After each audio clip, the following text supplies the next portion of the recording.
যে গত দুদিন ধরে, পরশু দিন এটা ছিল, এলাকার নাম হলো রেফিউজি ক্যাম্প, আর সেই রেফিউজি ক্যাম্প পড়ে ট্যাংরা থানার ভিতরে। সেখানে আমরা গিয়েছিলাম, সেখানে একটা তৃণমূলের পুরো দল কয়েকটা মুসলিম ছেলেদের নিয়ে আমাদের উপরে অ্যাটাক করলো, ওই এলাকাতে ঢুকতে দিল না। ট্যাংরা পুলিশ স্টেশনকে বারবার জানানোর পরেও এই সমস্ত জিনিসটা হয়ে গেছে। সেখানে সিআরপিএফ এর লোকজন এসে ওখান থেকে আমাদের বের করে। এটা হলো ট্যাংরা থানা, ওনার নাম হলো ওসি বিপ্লব বিশ্বাস। তারপরে কাল রাতে আপনারা দেখেছেন সিমিলার ঘটনাটা কিন্তু তপসিয়াতে ঘটে।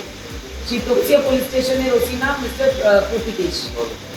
সেখানেও পুরো ওখানকার কাউন্সিলর ধারাপাড়া থেকে সমস্ত মুসলমান ছেলেদেরকে নিয়ে এসে পুরো এলাকাটা ঘিরে নেয়, ঘিরে সেখানে সমস্যা ক্রিয়েট করে। তার মধ্যে কয়েকটি লোকের কাছে আর্মস ছিল, আর সেই আর্মসটা সবাই দেখেছে, তারা বুঝিয়ে রেখেছিল, সবাই দেখতে পেরেছে।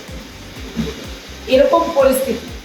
আর আজকে সকালে আপনারা দেখেছেন যে ঝাঁপায়ে ঢিপি বলে যা বলতে, সেখানে প্রগতি ময়দান থানা পড়ে, ওখানে ওসি হলে মিস্টার বিনোদ সিং।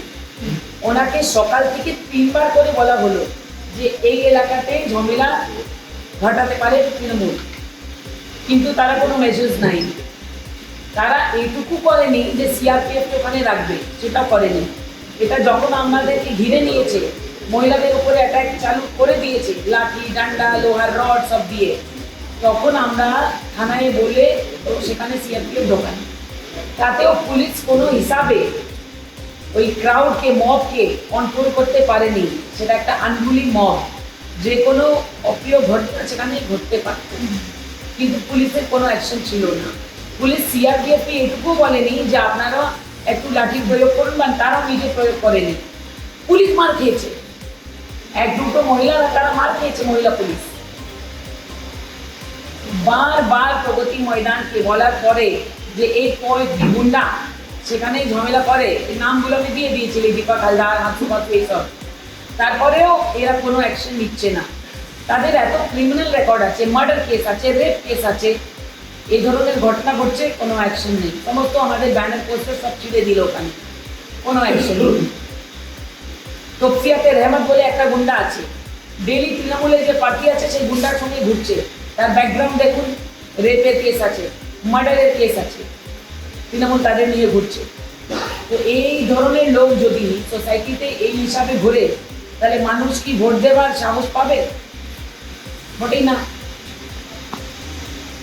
এটা এরা বেছে বেছে যে হিন্দু এলাকা আছে সেখানে করছে, যাতে হিন্দু ভয় পেয়ে যায়, তারা বেরোয় না। আজকে এখানে আসার সব থেকে প্রথম একটা কারণ হলো, আমি সি অফিসে জানিয়েছি, এনটালিতে 15টা নমিনেশন হয়েছে, 15 জন ভোটে দাঁড়িয়েছে।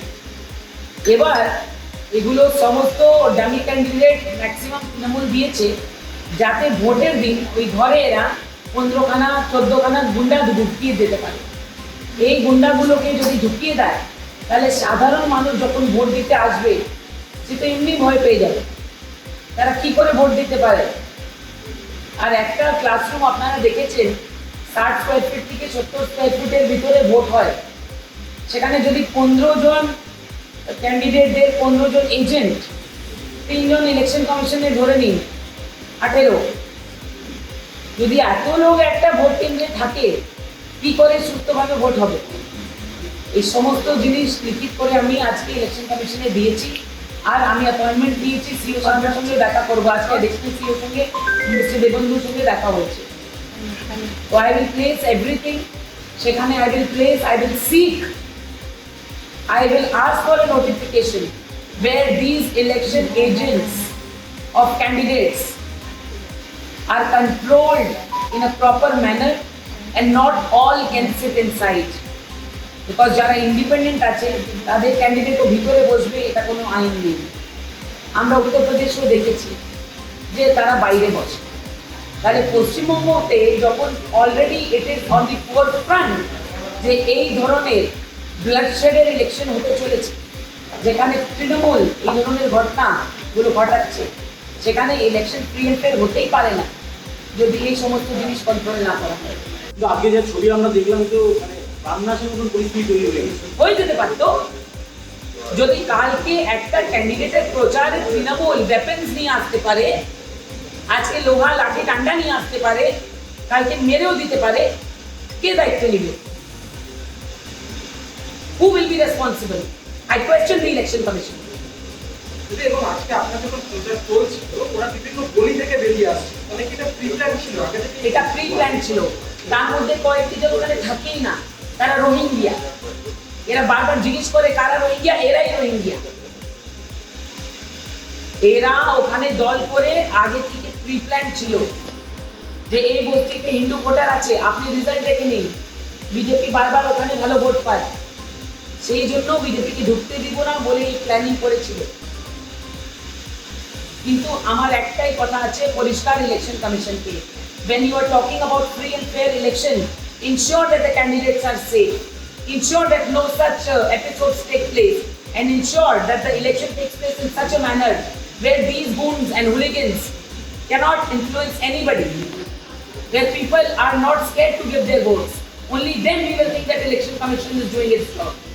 আমি অ্যাজ আ ক্যান্ডিডেট ইলেকশন কমিশনকে বলেছি যে যদি একটা ক্যান্ডিডেটকে আপনারা সেফগার্ড করতে পারছেন না, তো মানুষকে আপনারা কী করে বোঝাবেন যে মানে কোনো ধরনের অপ্রিয় ঘটনা ঘটবে না? You have to give free hands, you have to give free hands to the CRPF. আজকে যদি সিআরপিএফ এর কাছে অর্ডার থাকে ডান্ডা লাঠি চার্জ করার, তাহলে এই যারা আজকে এই দুষ্কৃতীরা এসব করছে তারা একদম লাইনে চলে আসবে। That free hand has to be given to the CRPF. মানে কেন্দ্রীয় বাহিনীকে হাত তুলে দিতে হবে একদম, যারা যে হিসাবে বোঝে তাদের সেই হিসাবে বোঝাতে হবে। এটা একটা সেইং আছে যে লাতের ভূত মুখের কথা শোনে না, আর লাতের ভূতদের লাতের কথা শোনাতে হবে। আমাদের ভিডিও ভালো লাগলে লাইক এবং শেয়ার করুন। কমেন্ট সেকশনে গিয়ে জানান আপনাদের মতামত। আরও ভিডিও পেতে আমাদের চ্যানেল সাবস্ক্রাইব করুন এবং প্রতি মুহূর্তে খবরের আপডেট পেতে প্রেস করুন বেল আইকন।